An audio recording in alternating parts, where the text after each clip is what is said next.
जी पहले प्रधानमंत्री हैं जो पिछले प्रधानमंत्री का वक्तव्य का अवलोकन करते हैं अपनी खामियां को छिपाने के लिए।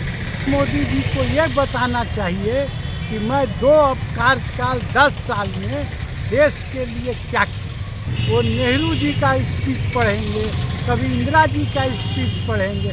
इंदिरा जी का ही और नेहरू जी का आज भारत है जिस पर वो चल रहे हैं, जिससे वो हवाई जहाज सफ़र कर रहे हैं। इनके रिजीम में एक कल कारखाना खुला है जो बता सकते हैं 10 साल में इन्होंने बल्कि अपने मित्रों को, पूंजीपति भाइयों को सरकारी उपकरण बेचने का काम किए। इनको तो राम से मतलब नहीं है, इनको तो मतलब है कि राम के नाम से लोकसभा में मेरा सीट कैसे बढ़े। इसके लिए इन्होंने आनंद फानंद में सारे शंकरानंद जी को नाराज करके उद्घाटन कर दिया। अब तो ज्योतिष भी बन गए हैं। आज तक के इतिहास में कोई भी प्रधानमंत्री संसद में ये तानाशाह के तहत नहीं बोला है कि 370 अब की 400 पार। मोदी की गारंटी क्या है भाई? 2 करोड़ लोगों को रोजगार देना आपने नहीं दिया। लोगों के अकाउंट में पैसा भेजना था, आपने नहीं किया। आपने एम्प्लॉयमेंट दूर करने के लिए एक कल कारखाना नहीं खोला। तो आपकी क्या गारंटी है? पहले इन्होंने कहा कि मनरेगा योजना बेकार है, तो कांग्रेस की यूपीए 2 का गारंटी योजना है, उसको भेजा रहे हैं। और मोदी जी जो आपका लोकसभा में बोले कि नेहरू जी हमेशा आरक्षण के विरोधी रहे हैं और वह भारतीयों को आलसी, ऐसा आपको प्रतीत होता है? क्योंकि नेहरू के बारे में तो बोला जाता है कि वह वैज्ञानिक सोच के व्यक्ति थे और आरक्षण के पक्षधर रहे हैं। इस पर आपकी क्या प्रतिक्रिया है सर?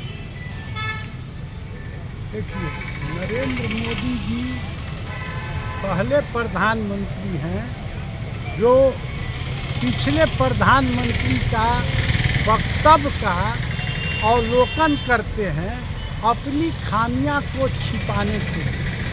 नरेंद्र मोदी जी को ये बताना चाहिए कि मैं 2 कार्यकाल 10 साल में देश के लिए क्या किया। उनकी उपलब्धि बताने के बजाय वो नेहरू जी का स्पीच पढ़ेंगे, कभी इंदिरा जी का स्पीच पढ़ेंगे। इंदिरा जी का ही और नेहरू जी का आज भारत है जिस पर वो चल रहे हैं, जिससे वो हवाई जहाज सफ़र कर रहे हैं।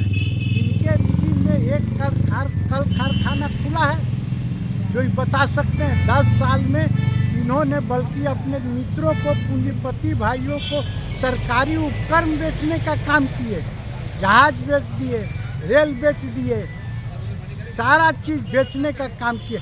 ये बात को छुपाने के लिए एक पुराने गड़े मुर्दा कबारते हैं। कभी ज्ञान जाति, कभी मथुरा, कभी 4 गांव मांगे हैं, कभी औरंगजेब। फिर मुगल और इनमें क्या अंतर रह जाएगा? हम मानते हैं कि औरंगजेब ने गलती किया, लेकिन उससे भी बड़ा गलती ये कर रहे हैं कि आज आज़ाद भारत में जो मुगलों का जो गंदा काम किया हुआ है उसको उलटने का काम ये कर रहे हैं। अपना विकास का काम करें, रोजगार की बात करें। वो सब बात नहीं करेंगे कि मेरा 2 करोड़ रोजगार देने की बात थी, 2 करोड़ पक्का मकान देने की बात थी। ये सारा चीज़ भूला जाते हैं और ये वो नया सिफूंगा छोड़ते हैं। मोदी जी को कुछ करना नहीं है, न देश के लिए करना है, न देश की जनता के लिए करना है। सिर्फ लच्छेदार भाषण दे करके वो लोगों को दिग्भ्रमित करना चाहते हैं। और 400 पार क्या, इस बार देखिएगा कि 100 पार भी भाजपा नहीं होगी। जिस तरह से जनादेश कांग्रेस के प्रति जागरूक हो रहा है, राहुल गांधी का जो न्याय यात्रा है उसमें जिस तरह से जन सैलाब उमड़ रहा है, नरेंद्र मोदी जी घबराए हुए हैं। उनको पहले लगा था कि राम मंदिर कर लेंगे उद्घाटन तो मेरा नैया पार हो जाएगा, लेकिन राम जी को बेचने में असमर्थ हो गए। यहाँ देश के लोगों ने कहा कि राम आस्था का चीज़ है, हमको मंदिर मिल गया, लोग पूजा कर रहे हैं। वहाँ पर हिंदू पद्धतियों का भी तो अपमान करने का काम किए हैं। वो हिंदू जो साधु संत थे, शंकराचार्य से, उनको भी तो ये अपमानित करने का काम किए हैं। भाई नरेंद्र मोदी पहले बने आपके साधुओं को भी इन्होंने मात दे दिया। मंदिर मस्जिद बनाने का काम पादरी का है और साधुओं का है, लेकिन साधुओं को भी राम मंदिर से इन्होंने अलग कर दिया।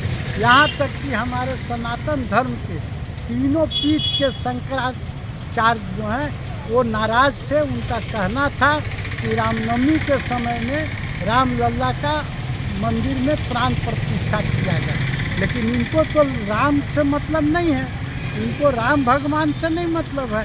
इनको तो मतलब है कि राम के नाम से लोकसभा में मेरा सीट कैसे बढ़े। इसके लिए इन्होंने आनंद फानन में सारे शंकरानंद जी को नाराज करके उद्घाटन कर दिया। और अब तो एक नया फार्मूला हो गया है, अब तो ज्योतिष भी बन गए हैं।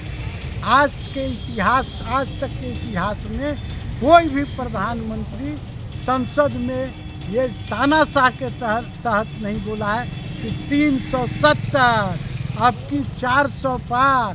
पहले जैसे आप देखते होंगे भाषण में कहते थे कि मोदी मोदी मोदी की गारंटी। मोदी की गारंटी क्या है भाई?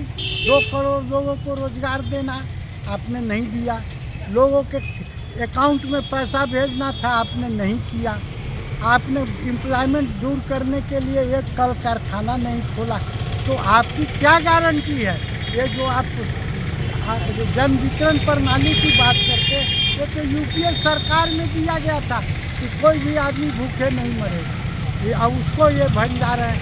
पहले इन्होंने कहा कि मनरेगा योजना बेकार है, अब कहते हैं कि मनरेगा योजना। कांग्रेस की भोजन की गारंटी जो था है ना, कांग्रेस की यूपीए 2 का गारंटी योजना है, उसको भेजा रहे हैं। बहुत बहुत धन्यवाद सर, आपने हमारे कुछ न्यूज़ को अपनी बेशकीमती समय दिया है। धन्यवाद। जय हिंद, जय भारत।